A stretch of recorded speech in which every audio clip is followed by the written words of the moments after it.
Today's webinar is hosted by World Resources Institute Indonesia, and it is on the topic of innovations in renewable energy development. To guide and to chair the seminar will be Tessa Napitupulu from WRI Indonesia. So I will give the floor to Tessa to chair the session. Thank you. Thank you, Lydia. Good morning, everyone. Thank you for attending our forum today.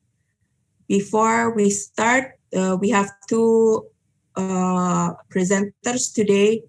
We would like to also introduce you to WRI. We are an independent organization working in the nexus of environment, economic opportunity, and also human well-being. These are the 5 critical issues that we're working in: land use and forests, energy, oceans, cities, and climate.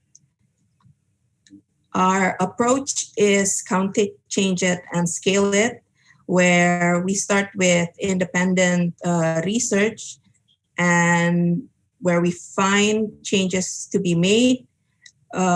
We interact with the government and also interested group, business sector, and civil societies to make the change. And we also envision changes where we find to be worthwhile to be adopted in a larger scale, targeting on policymakers and also in global and regional approaches. So today, as mentioned, we have a forum on innovations for environmental stewardship, especially looking on renewable energy in Indonesia and in Vietnam. We have 2 speakers today: Anindita Nur Annisa, an energy analyst at WRI Indonesia. She will be speaking on green bonds as an alternative financing instrument for renewable energy in the case of Indonesia. And today we also have Dr. Thang Do, research fellow at the Australian National University, which will be speaking on insights from Vietnam's solar boom. Without further delay, we will start with Nindi and then to Dr. Thang. Nindi, the floor is yours. Thank you, Tessa. Good morning, everyone, or good afternoon. My name is Anindita Nur Annisa, or you can call me Nindi. I'm the energy analyst at WRI Indonesia. I'm sorry, can you let me to share my screen? Oh, Tessa, maybe you can turn off your screen share. So, okay. Right, sorry, thank you. Let me share my screen first. Can you see this? Yeah. Yes. Great. So today I'm going to talk about the green bond as an alternative financing instrument to finance renewable energy projects in Indonesia. This is a qualitative research that my colleagues and I have been conducting for the past few months. And today we're going to share the results and perhaps seek your input and feedback to this research.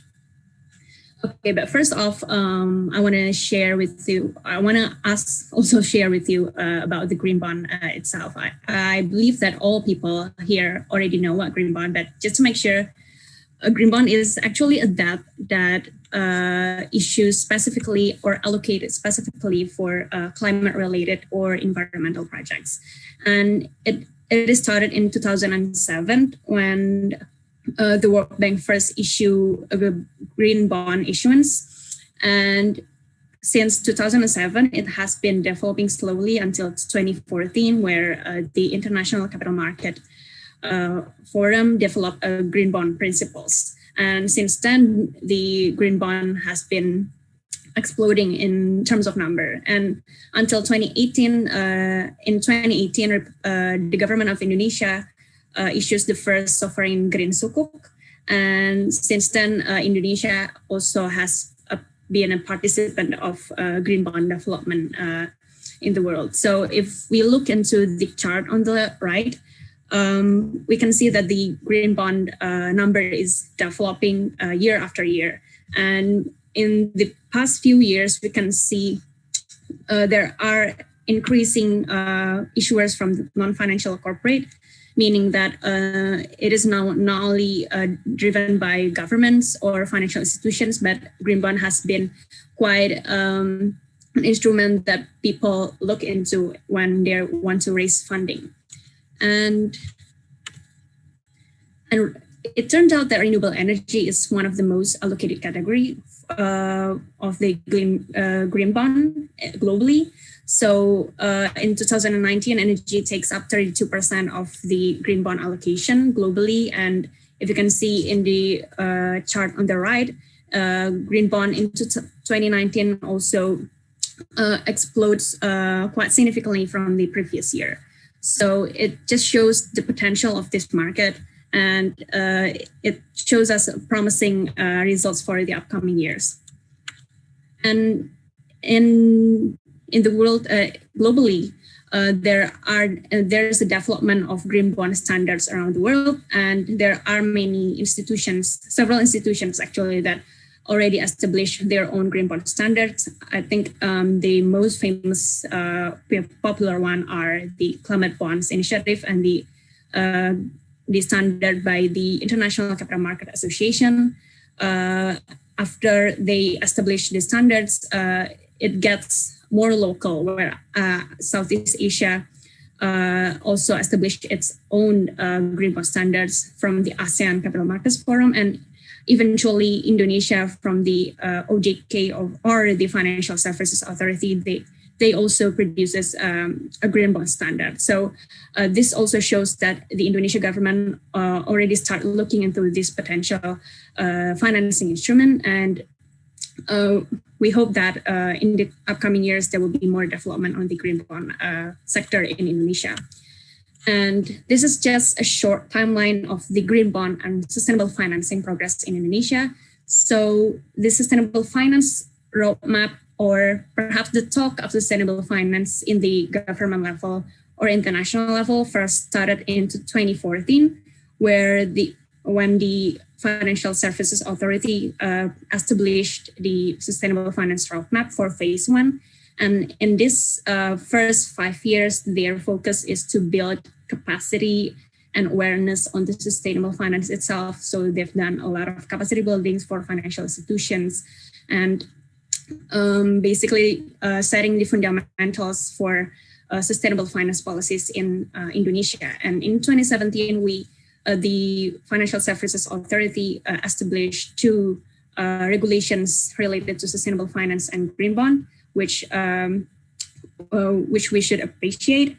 And immediately in 2018, there are the first issuances of green bonds in Indonesia. The one is from the government itself, and there's also one from the corporate sector. And in 2021, very recently, the Financial Services Authority just updated their sustainable finance roadmap for phase 2, where in this phase, their focus is more on building the policies and basically try to accelerate the policies over the sector and try to nurture more collaboration between governments, institutions. So the plan itself is very exciting, and we are really looking forward to the more development on the sustainable finance side in Indonesia. And this table is just a summary of the green bonds or sustainability linked bond that has been established by market players in Indonesia and 4 projects in Indonesia. And there are quite a lot of green bond that has been issued that, of course, if compared to the conventional bond market in Indonesia or other peer countries. This is still considered small, but I think this is one of the achievements that we have to be proud of ourselves. And the green bond issuance itself is in Indonesia has amounted to around 10.46 billion US dollar. So that's quite something. It is only in the span of 3 years. And if we see on the right column, the use of proceeds, some of the proceeds are used for renewable energy. And we can see that there is one corporate issuer, Star Energy Geothermal, from the developer. They issue 2 green bonds for their geothermal project. So we can see that in Indonesia, the green bond also has the potential to finance renewable energy project. And if we talk about the renewable energy progress in Indonesia, currently the Indonesia already has targets for 2025 and 2050 to increase their renewable energy uptake, where the closest target is in 2025. We want to achieve 23% of renewable energy mix in the national energy mix target. But if 5 years into 2025, we're still at 13.34%. So basically, we have to double the number in order to achieve the target in 5 years. So that's quite an ambitious thing to do. But despite this target that has been set by the government, the RE growth itself in Indonesia is still lagging. And if we see in 2017, the government opened a tender on renewable energy projects where it resulted in around 70 renewable energy projects in a year. But when it comes to finding financing or funding for the projects, many projects fail to find funding so that in the end the projects can be run. So we see that there's a still financing gap for renewable energy in Indonesia, and connecting the potential of green bond and also the lack of financing for renewable energy in Indonesia, we see that there's a potential to use green bond for renewable energy finance. And that's why in this study, we want to understand more about the green bond suitability for renewable energy projects in Indonesia. And we want to find out the perspective of market players and policymakers on the green bonds and also the barriers for green bond development and also renewable energy project financing. So in this study, we have 2 research questions. The first one is, how suitable is green bond as renewable energy financing instrument in Indonesia, and what are the barriers? And the second one is, what can be improved to maximize the green bond utilization for renewable energy projects? So the study itself hasn't been finished. So we finished interviewing the main research questions, but we're still looking into some case studies for green bond for renewable energy projects.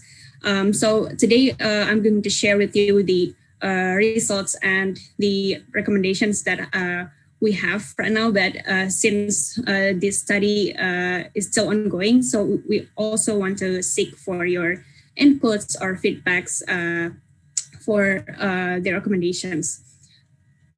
Okay, so this is a qualitative study, so we use a proposed sampling method and semi-structured interviews. And basically, we choose representatives from each sector that has to do with the green bond or renewable energy development in Indonesia. So there are regulators, green bond issuers, renewable energy developers, financiers, utility, and also research institution or NGOs. On the right column is the summary of the questions that we asked to them. And from our findings, we found some recurring themes. And from these themes, we classified it into two major themes, which are challenges on the renewable energy projects. And the second one is challenges on developing the green bond itself. So the chart in this slide basically summarize the magnitude of the findings that we found based on how many times the topic is mentioned during the interview. So we can see that some of the themes that repeatedly mentioned throughout the interviews with different people. And we are going to discuss it today. So I'm going to start with the challenge on the RE project itself, because when we compare the challenges from the project side and also with the green bond development itself, it turned out that the bigger challenge is on the project itself. So one of the key cause why the renewable energy, why the green bond isn't that flourishing in Indonesia is that because we are lacking of bankable and sizable projects, especially for renewable energy. And perhaps one of the biggest problem is that on the project availability itself, where Indonesia is lacking renewable energy project pipeline. This is actually quite makes sense because our electricity market structure is almost monopolized by our national utility, PLN. So our renewable energy development really depends on their plans to use renewable energy. And if they don't really put attention or plan to build more renewable energy project pipeline, the rest of Indonesia will also lacking of renewable energy projects. So that's one of the biggest barrier in growing this renewable energy sector and also green bond.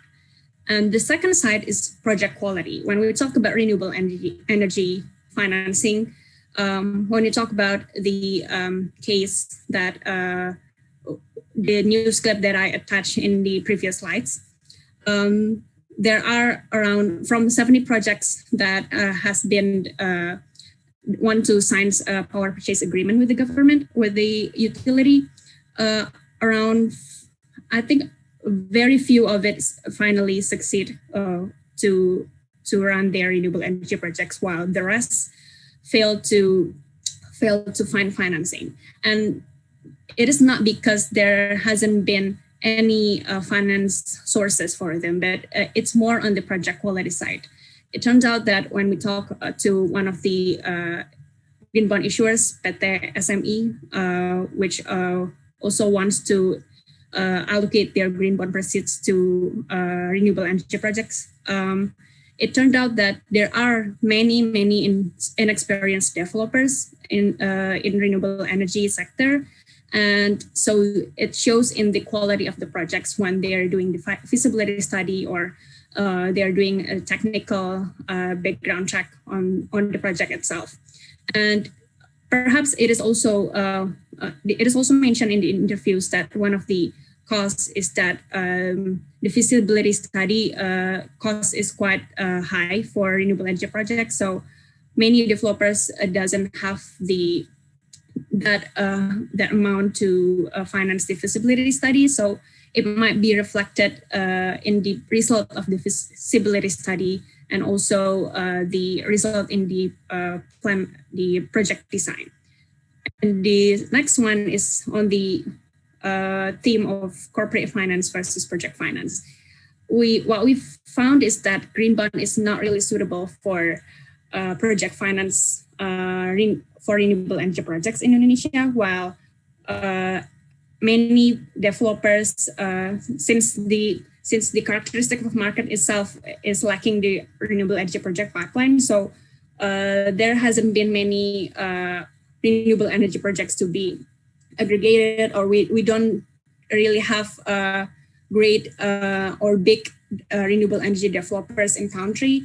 So most developers are looking only for project finance in Indonesia, while green bond itself is not really suitable for project finance because unless there is a strong collateral, or if the corporate or company that issues the green bond is credible or has been is a very established company in Indonesia. So that pose as one of the problem in renewable energy project finance in Indonesia. And the last one for this part is the size of the projects and also the project homogeneity. So for the size of the project itself, most renewable energy projects in Indonesia are mostly small and also fragmented because we don't have many large-scale renewable energy project planned in PLN's RUPTL or PLN's 10-year plan. Meanwhile, the issuance costs for green bond are higher for small projects. So it discourages potential issuers to issue green bond for renewable energy projects. Basically, it's not just suitable for small projects. And it is actually can be overcome by aggregating the projects. But again, aggregating renewable energy projects into one bundle of projects that can be financed by green bond is challenging because there's a difficulty in managing different power purchase agreement in different projects and provinces. So what we found is that if a developer wants to develop a renewable energy project in Indonesia, when you deal with a government in one province and you deal with another stakeholder in another province, the experience would be different because it largely depends on the people in the governments or the stakeholders that you deal with. And each province can have their own regulations, and that's why the power purchase agreement also doesn't have any standard from the national or the PLN. So it is really hard to manage these different projects, different size with different risk into one project that can be financed by green bonds. So it is theoretically doable, but in reality, it is really challenging. And the next theme that we found is that there are a lot of barriers on renewable energy policies. This is, I think, for the first barriers, many people already knows about this. The tariffs of renewable energy in Indonesia is unattractive for investors, basically because we have in the Ministry of Energy and Mineral Resources Regulation number 50 of 2017, they basically put a tariff ceiling for renewable energy projects about 85% of the local costs of production. And so basically, we don't have any premium pricing or premium tariff for renewable energy that could compensate the higher generation cost of renewable energy. And it doesn't reflect the cost of generation. So that what makes renewable energy in Indonesia is not attractive. And the second one is the permits and bureaucracies. This is also confirmed by the PLN itself that one of the challenge in building renewable energy projects in Indonesia is because there are a lot of permits and many layers of bureaucracies that they have to deal with. Especially, this is actually the same with the problem that I have mentioned before about dealing with different people in different provinces leads to different results. And since every province have their own authority on the regulations, it creates a layer of bureaucracies that makes building a renewable energy projects very difficult. And also the power purchase agreement in Indonesia hasn't been standardized. And there's also problem on the domestic content requirements, or as Indonesia knows as TKDN. So this domestic content requirements actually makes the cost of renewable energy projects higher because the local component prices for renewable energy projects is around 40% more expensive than the imported components. So that's why many developers are having hard time in fulfilling these requirements. There's actually a penalty for them if they don't fulfill this domestic content requirements. But the developers that we talk to choose to have that penalty rather than having to fulfill the domestic content requirements, because fulfilling the domestic content requirements will lead to basically the penalty is cheaper than having to fulfill the domestic content requirements. So this is really problematic. And the next one is on the tax. This is not a major barriers, but it can actually improve the renewable energy incentives. So there's already an incentive on the tax, but the developers that we talked to claim that it is difficult to obtain the tax incentives. And the challenges on the green bond side itself. First one, there's a lack of knowledge on and capacity of green bond.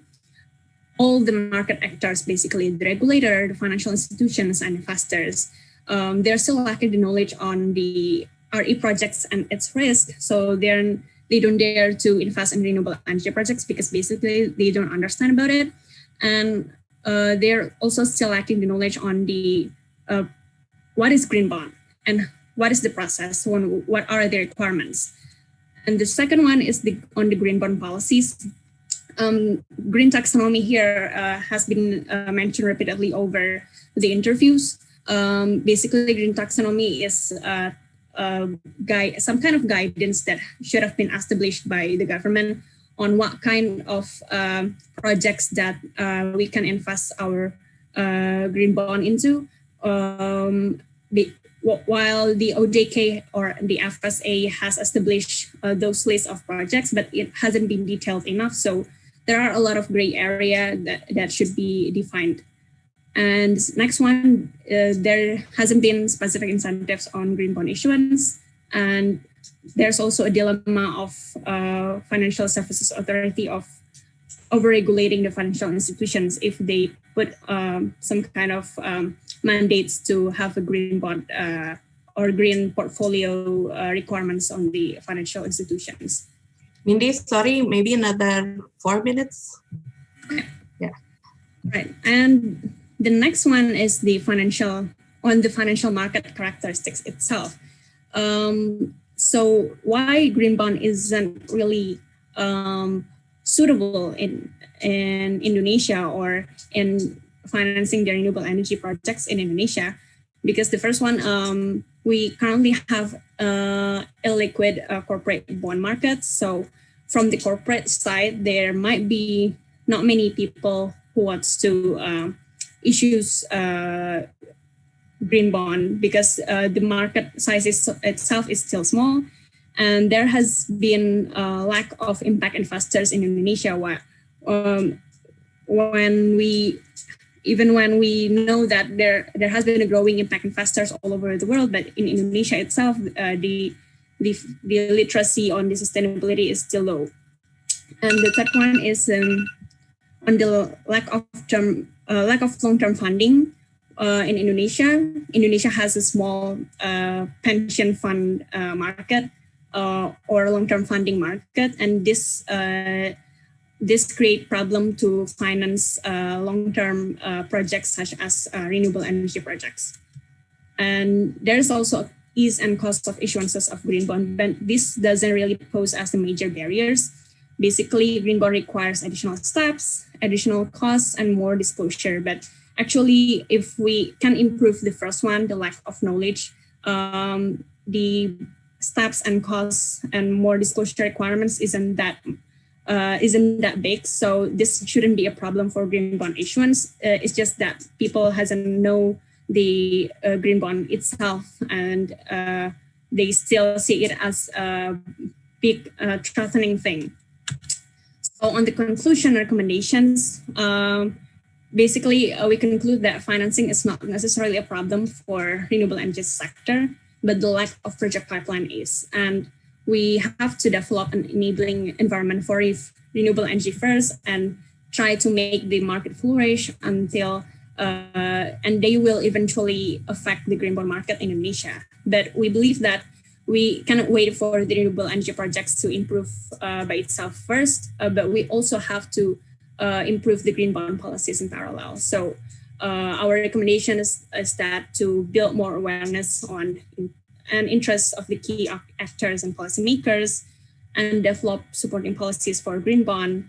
And on the renewable energy project side, we recommend to improve policies to increase renewable energy competitiveness. Basically, maybe we can try pricing the externalities and putting a subsidy for renewable energy, and try to de-risk the RE investments by optimizing the permits and bureaucracies and doing a standardization of the power purchase agreement. I think that will be the end of my presentation. So if there are any questions or feedbacks later, please let us know. I would be very happy to discuss. Thank you, Nindi. And again, a reminder, there's the Q&A box for you to post your question. And also we will invite questions directly if you raise your hand. There's a raise hand button. So without further delay, Dr. Thang, his insights in Vietnam solar boom. Thank you, Dr. Teza. Let me share my screen.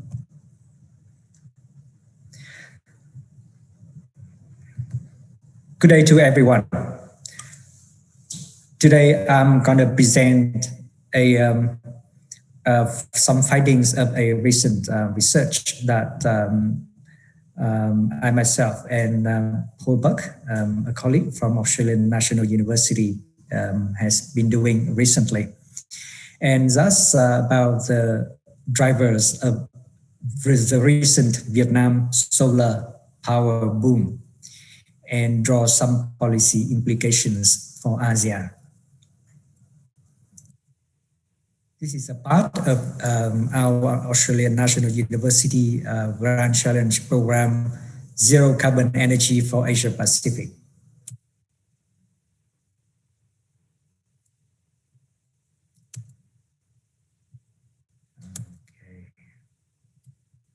Sorry for the technical issue.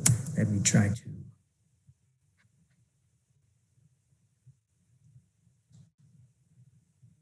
Move forward. No, it's not working. Okay. So in today's presentation, I'm going to talk about the Vietnam solar power development, the research questions we ask, and present the findings on the drivers of the solar boom. Also discuss some room for improvement learned from the process, and highlight some policy implication for ASEAN countries. I would like to start by sharing with you this figure. So this figure shows the solar installed capacity between 2017 and 2019 of some key ASEAN countries. As we can see here, before 2019, Vietnam had very little solar power capacity. But in 2019, it became the leader in ASEAN with almost 5 gigawatt installed capacity. So sharply increased in just 1 year. And by the end of last year, 2020, Vietnam's solar power capacity reached about 16.5 gigawatt. And that's about 20 times of the 2020 target of the country. And with that, the annual solar PV installation rate of Vietnam was about 120 watt per capita in 2020, and among the fastest countries in terms of the annual solar installation rate per capita.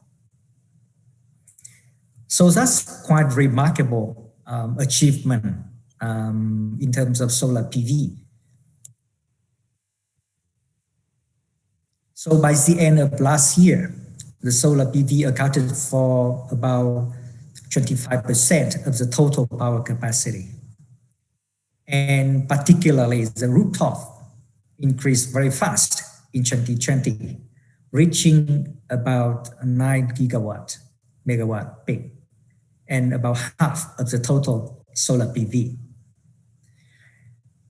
And in total, the solar PV generated about 10.6 terawatt hour in 2020 and accounting for about 4% of total electricity generation. And this graph here shows us the locations of 172 solar farms, mainly located in the southern part of Vietnam, where there is a lot of sunshine. And this is a picture of the biggest solar farm in ASEAN. That's Trung Nam Thuận Nam solar project in Ninh Thuận province in the southern part of Vietnam. It has a capacity of 450 megawatt. It was built quite quickly in 102 days and inaugurated last October, and has a generation capacity of 1.2 gigawatt hour per year. How about the solar PV in ASEAN countries? ASEAN has quite significant potential for solar power. In total, ASEAN has about 30 terawatt potential at the size with the levelized cost of electricity under $150 per megawatt hour, according to a recent study by the US National Laboratory of Renewable Energy. And that's equal to about 130 times of the total generation capacity of ASEAN in 2017. So we can see that the whole ASEAN can benefit from its significant potential of solar power. And the solar power could play a major role in helping ASEAN achieving the renewable energy target of 23% by 2025, and even more ambitious targets later on. However, the progress of solar PV uptake in ASEAN countries is mixed. And we learned from the presentation earlier that, for example, Indonesia faced a lot of difficulties in promoting solar PV. So this is the potential of solar power in ASEAN countries. Many ASEAN countries have significant solar PV, as you can see here. Many has more than 4 kilowatt hour per day. So that's quite significant potential, especially in the Mekong countries, Myanmar, Laos, Thailand, and Cambodia. Indonesia also has a good potential solar PV, as you can see here. So our research questions, what were the drivers of the solar PV boom in Vietnam, and what are the lessons learned for other ASEAN countries? So we conducted interviews with Vietnamese experts and tried to understand the underlying drivers. Now, before coming to the findings, I would like to share some figures about the electricity sector of Vietnam. Similar to ASEAN countries, including Indonesia, Vietnam's electricity use per capita increased very quickly over the last 3 decades. And the annual electricity consumption growth rate is around 11%. And that's the fastest in the world. So Vietnam, Indonesia, and other ASEAN countries are facing sharp increasing in electricity demand. And this graph shows us the electricity generation by source.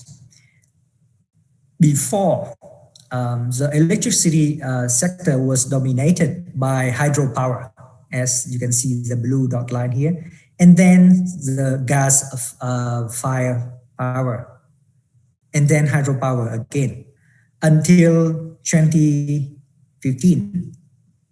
Then coal, the black line here, became dominated. And that posed a risk of coal lock-in and failing to reach a Paris Agreement about climate change. So, the findings. What were the key drivers? We found that the incentive instrument, or more particularly the feed-in tariff, was a very important driver. Vietnam issued the first feed-in tariff for solar in September 2017 with quite a high rate of 93.5 US dollars per megawatt hour for duration of 20 years. And that applies for projects, both utility scale and rooftop, that started the operation before 30th of June 2019. So there's a date for the feed-in tariff. So after that, Vietnam also issued the second feed-in tariff. And this time it's lower, and it had three categories with different rates for rooftop solar, for ground-mounted solar, and floating solar.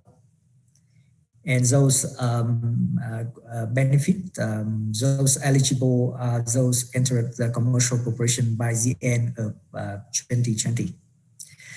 And these feed-in tariffs were quite generous as compared with the average levelized cost of electricity of 76 US dollars per megawatt hour in 2019 and about 66 US dollars per megawatt hour in 2020. So those fees were quite high, quite generous.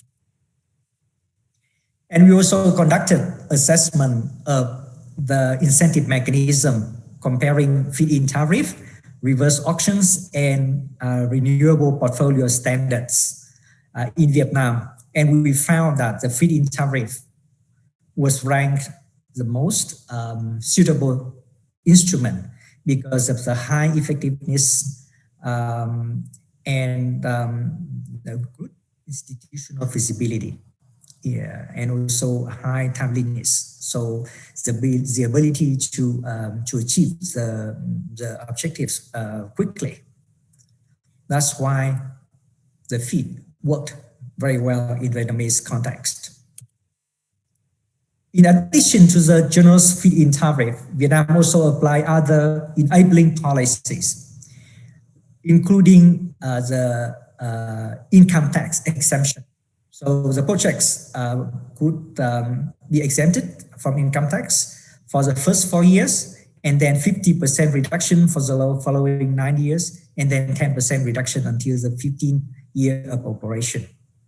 They could also be exempted from land lease payment, ranging from 14 years to the entire project life, depending on the locations of projects. So quite enabling policies for solar project developers. Also, other enabling regulations, including the Communist Party resolution on national energy development, stretching the priorities for solar PV development. The government also reformed regulations to allow private sector involvement in grid development, revised other law, such as the planning law, electricity law, and environmental law, and provide technical guidance for households. So a lot of effort by the government to try to provide favorable conditions for solar PV development.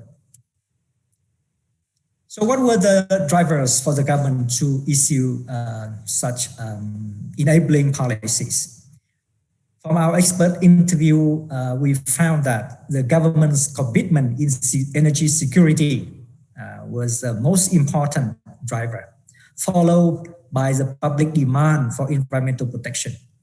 You know that recently air pollution has been a very serious issue in many big cities in Vietnam, including Hanoi and Ho Chi Minh City.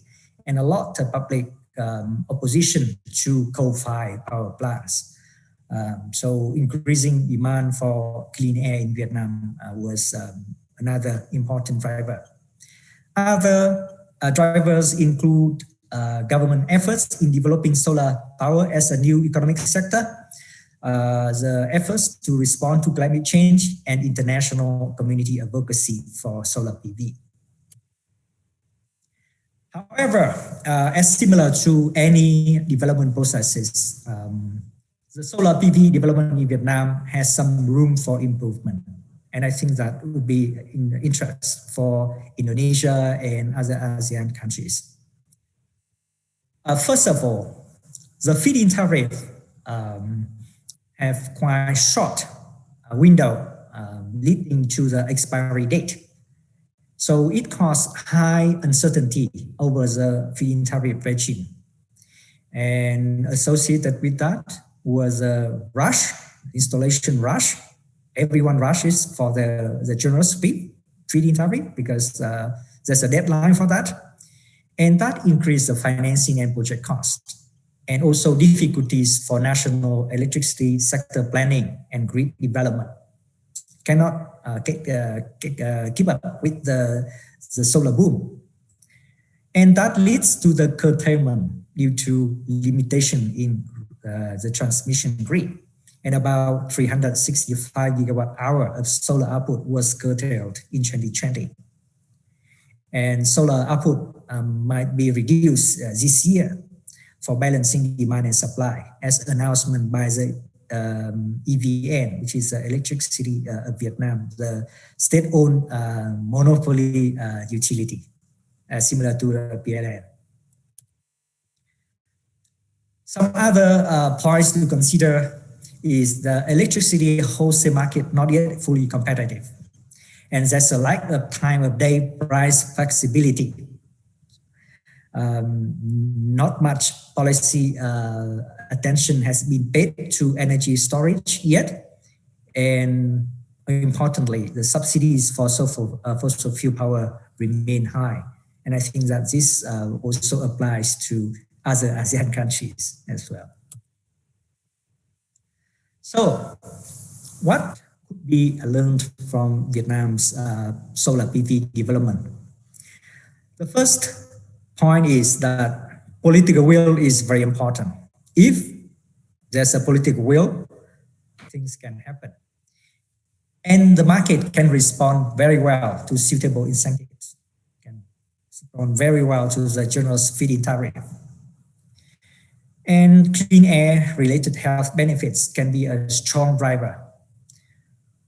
In ASEAN as a whole, there were premature deaths associated with air pollution, about 450,000 cases in 2018. And solar and also other climate change mitigation policies would be able to help increase the average life expectancy in many countries. For example, 2 years in Indonesia. Other benefits of solar PV include reaping economic benefits from otherwise underutilized spaces such as rooftops or other degraded lands, and avoid stranded fossil fuel access. As you know, that renewable energy is developing very fast, and it poses a great risk of new coal-fired power plants projects. Also, reforming the wholesale market in some ASEAN countries would help to manage intermittent solar wind energy. Reverse auctions for contract to provide clean electricity and energy storage would be a good way forward. For example, the good example is recently Indonesia was able to have the bidding price for solar floating solar project as low as 36.8 US dollars per megawatt hour. So that's quite a good price. Also, carbon pricing would help accelerate decarbonization. In the region, Singapore introduced carbon tax in 2019.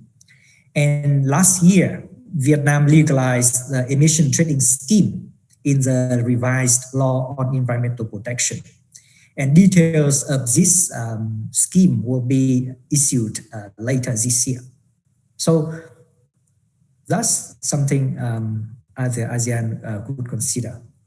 And also, if the ASEAN could remove fossil fuel subsidies in electric sector, they would potentially free up about $8.3 billion per annum, and that can be used for renewable energy development or other better social welfare activities. In conclusion, generous feed-in tariff was the key to the development of solar PV in Vietnam. And other supporting policies include income tax and land lease payment exemptions. And among the key drivers, energy security commitment by the government and public local clean air were most important. And more stable and foreseeable policies would smoothen the industry expansion path, and preparation for system planning, system flexibility, and power storage would be needed. So the lesson learned from Vietnam is that the countries may want to consider start preparing for the surge in solar and wind very soon, because things can happen very quickly with the rapid technology cost reductions recently and the mature supply chain globally. Solar and wind are becoming very competitive energy, and it's likely that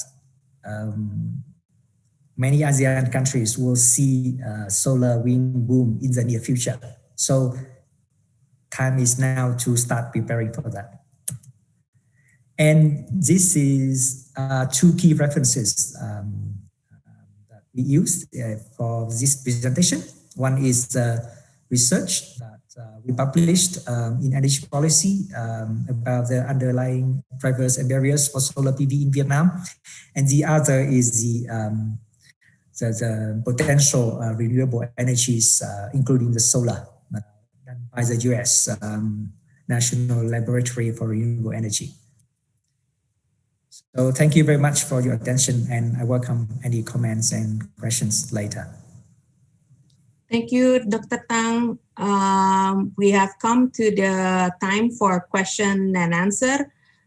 There is a question in the box, but for participants having questions, go ahead, post your question, or else use the hands up button. A question for Nindi from Pak Budi Resosudarmo. It seems to me that most policies on promoting green bonds and renewable energy project are policies to promote any bond and project, so business as usual. Could you identify policies that are specifically on green bonds and renewable projects? And would you argue that these specific policies should be a priority? That is one for Nindi. I have one for Dr. Thang.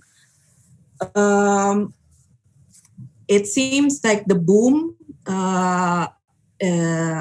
is also mentioned, is created by change in regulatory.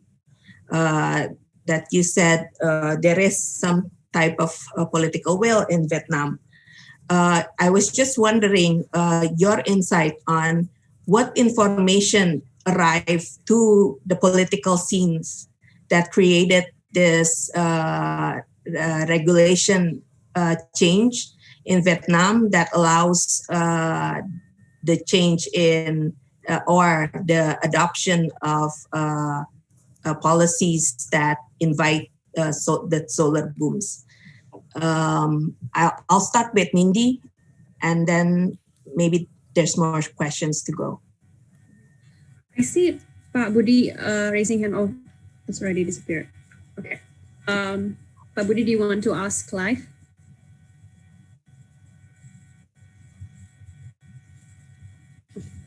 Well, probably since there's nobody else question, let me just say it live, so then hopefully encourage other people.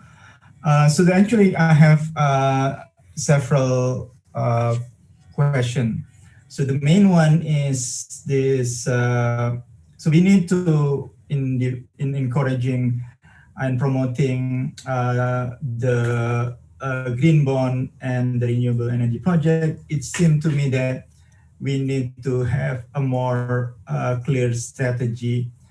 At the moment, it seemed to me that all what you're saying is seem to be like just promoting the usual bond or the usual investment projects, so such as uh, give it more information. Yes, you would like to give it that for anything, basically all investment, uh, um, and also your policy on encouraging renewable projects seem also general policy for any project basically. So I just wonder whether you could distinguish some that is specific and some is general, although then not we basically could do some prioritization, so make sure that the general could go through, but specifically this one we need to watch, which is specific to green bond and renewable energy. So for example, and so we could see the difference between, okay, so for example, attracting green bond, if the policy is actually increasing the return rate, isn't it the same as other bond basically? So that might be a strategy. Now the second one is actually a bit minimum. In the introduction, you mentioned about this counting words within a certain media. I forget what is the media. And this is actually the third time I saw WRI Indonesia presenting some research that based on that word counting. So I just wonder whether those results is actually quite accurate, given when we count the word, we do not observe the context in which the word is actually come out. So, and I have also another question for the second presenter. And so you mentioned that the best is feeding tariff, and then the other two. Now the issue with Indonesia, at least so the first question is that those sequence, when you do that, is it an observation based that in one area there is only one single policy, or in you basically observe in an area with all these multiple policy? So I just want to clarify that situation, because if it is in multiple, then that will be relevant for Indonesia, because Indonesia, I think in Java, at the moment, the national electric company have oversupply. So if they work in the full capacity, it basically fully supply the Java situation. And so then also they have a contract with many power generation to buy a minimum a certain amount. So then feeding tariff is not possible for them to implement, because they are at the moment has a contract that they need to fulfill. And those contracts basically already fulfilling all the demand in Java, in which we could expect that this rooftop solar could be implemented. So then for a plausible policy is the second and the third option that you mentioned, but need to understand whether the implementation of the second and the third is actually independent to the first one. Because it's not independent, then your second option cannot be implemented.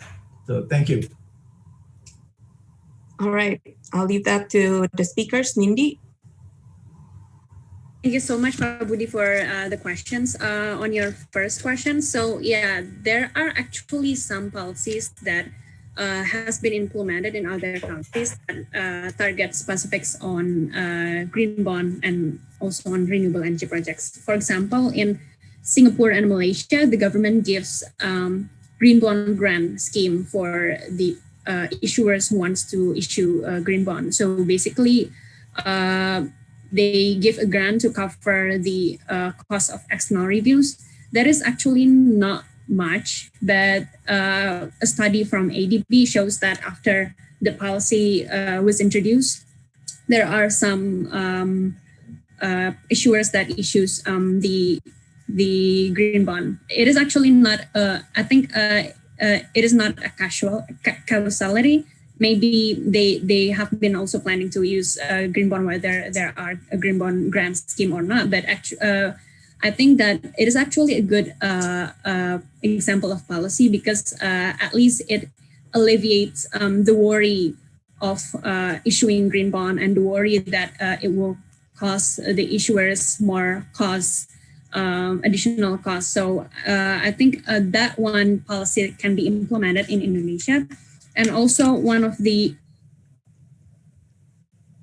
specific policy to issue is on the green taxonomy. Basically, it details the criteria of the projects that eligible for the green bond.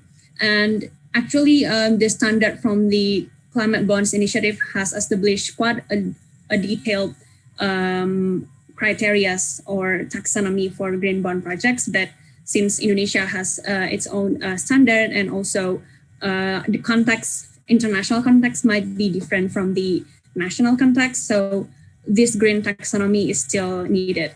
And I see that the OJK or Financial Services Authority already planned this in their sustainable finance roadmap. So I think that's a good thing. There hasn't been many specific policies for green bond. There's also, I think Malaysia also implement some kind of a tax incentives for green bond issuance, but it doesn't necessarily result in boom in green bond issuance. But I think that's still a good policy. But perhaps one of the key program or policy that should be done is to build some kind of a capacity building program. The first one is on the renewable and energy risk itself for the financiers and also the government, so that they wouldn't hesitate to invest in renewable energy projects, and they know how to assess renewable energy projects. And also the capacity buildings for the green bond itself, because when we talk to the OJK or Financial Services Authority, it turned out that there's only perhaps one small team working on the whole sustainable finance roadmap and the whole green bond policies programs. So they said that building the capacity inside the government itself is still very challenging, and not to mention building the capacity of the rest of the financial institutions. So I think those two programs that should be focused for the upcoming years. And maybe another innovative scheme that we could try is implement the green bond grant schemes in Indonesia, but perhaps some kind of giving more grant to the projects that could acquire a better rating from the verifiers, because renewable energy has a dark green rating usually from the verifiers, and there are some projects that doesn't really yield in climate or emission results that is rated as light green. So it's not very much improvement on the climate results. And I think perhaps the government could consider giving more incentives or grant for the projects or green bond that can acquire a higher rating. And for your second questions on the word counting, yes, I know that that is actually I put it there only for just to show people what are the problems and perhaps show which one is the bigger one and which one is small one. But I believe that there are some biases in the word count because the first one is that maybe some problems that are repeatedly mentioned during the interviews are actually not the biggest barriers, and we've identified this that there's one problem such as the ease and cost of issuance that we think that it is not the biggest problem because it could be easily overcome by better capacity building, but it is repeatedly mentioned throughout the interviews. So it is not a good representation of the intensity of the problems. And also another potential bias from those who work on is that maybe the way we conduct interviews, from the first interview, we obtain some knowledge on some topic, and then we bring or ask those topic to the next interviewees, and it creates some topic is more bigger than other, and I think that that also can be a potential bias in these problems. But that's why the team and I not try to analyze the intensity of the problems from the word count, but in analyzing the real intensity of the problem, we try to discuss, and basically a qualitative researcher main tool is the researcher itself. So we're discussing it and try to see from the bigger context which one is the bigger problem and which one is not as that big. I hope that answers your question, Pak. Dr. Thang, go ahead. Yeah. Thank you. The first question is, what triggered the change in regulations? The first trigger is increasing energy demand. Recently, as I mentioned, Vietnam's sharp increase in electricity demand, and they have used up almost all the hydropower, so no more hydropower left. They initially look at the coal-fired power plants as an alternative. However, because of the opposition from the citizens of air pollution, many projects had to delay or cancel. So to fill the gap in demand, renewable energy becoming viable, especially with the recent reduction in cost. So that's why government decided to develop solar PV. The second question from Budi, I'm sorry, I'm not quite sure whether I understood correctly, but let me try, and please let me know if you need more clarification. The feed-in tariff were applied for all projects from everywhere in the country, so throughout the countries, no difference in the regions. The first applied for both rooftop and solar utility scale. The second feed-in tariff were kind of divided, so different rates. So rooftop as the highest, and then the ground mounted, and then floating solars.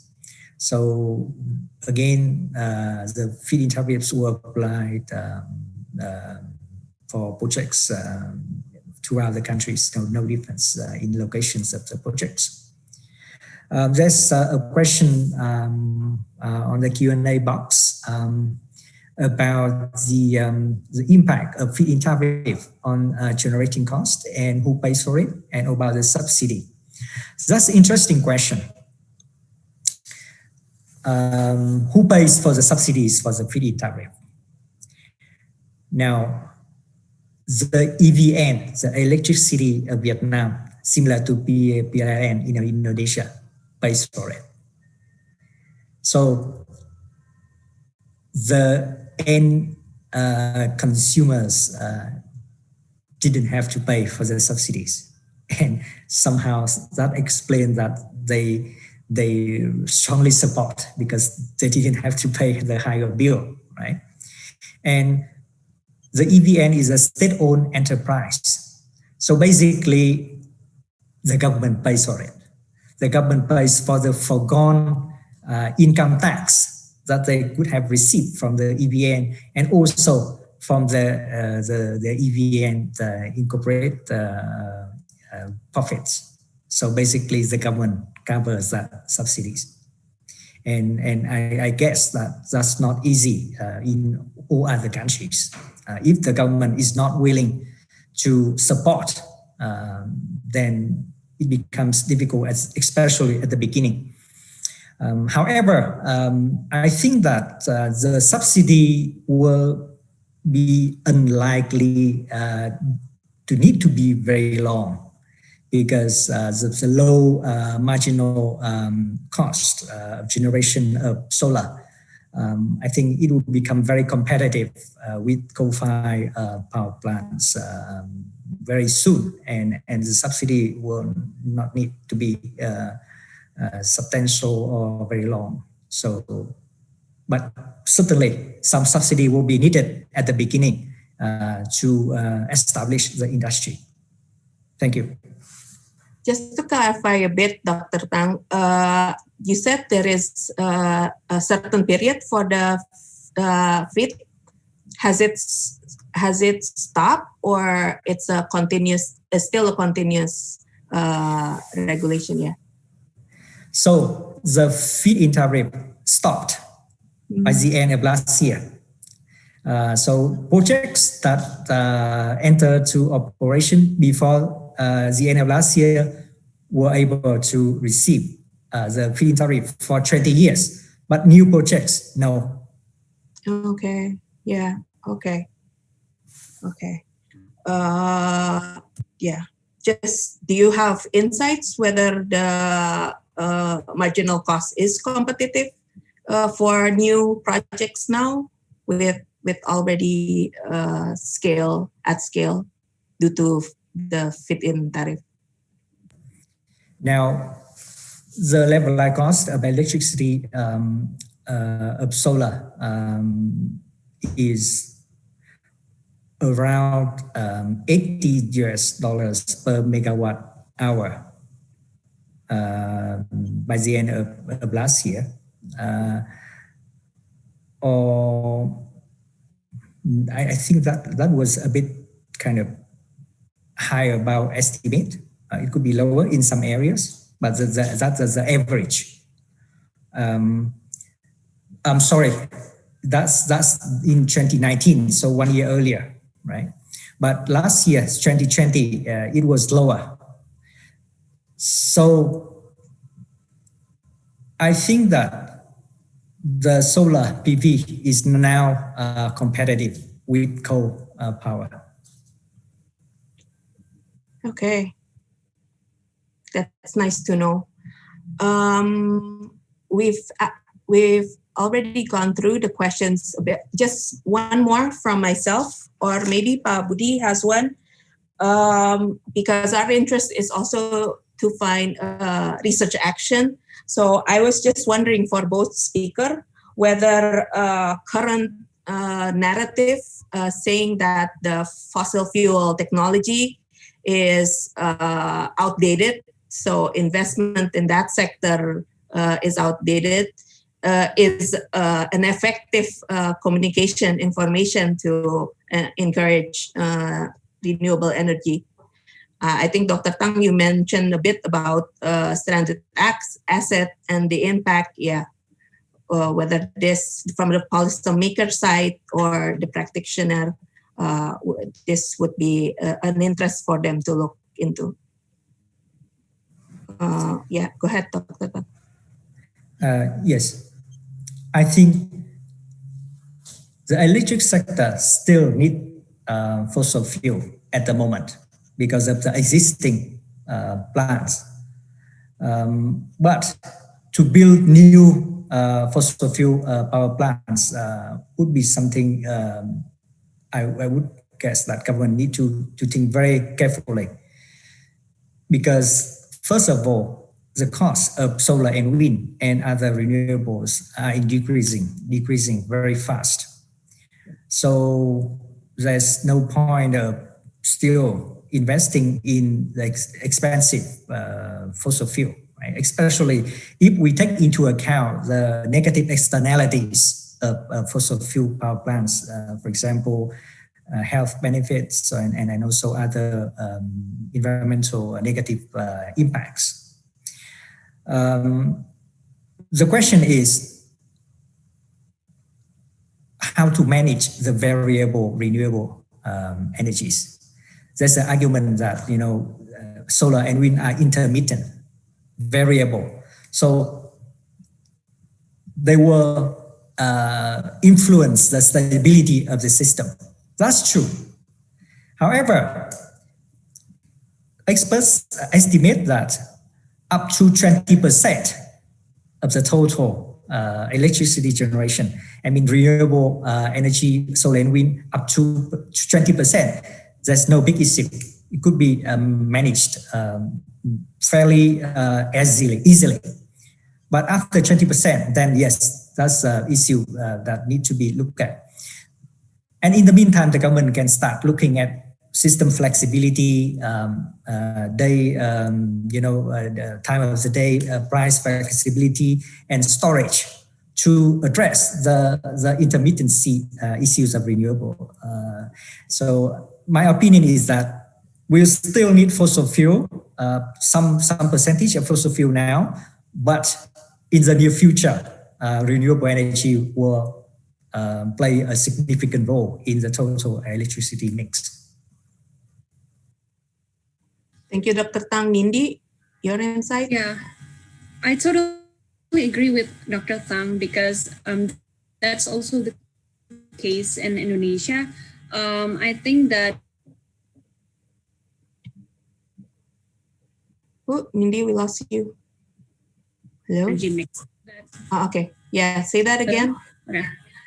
Yeah, I think we will still need fossil fuels in the future.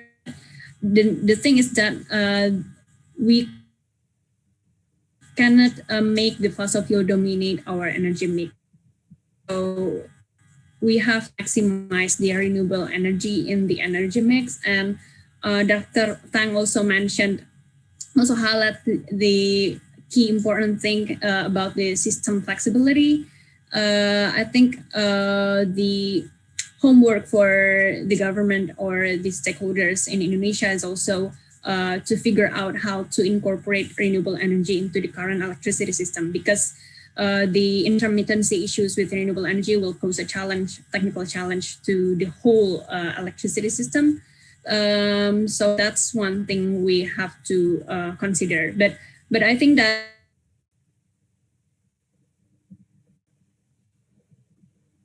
Nindi?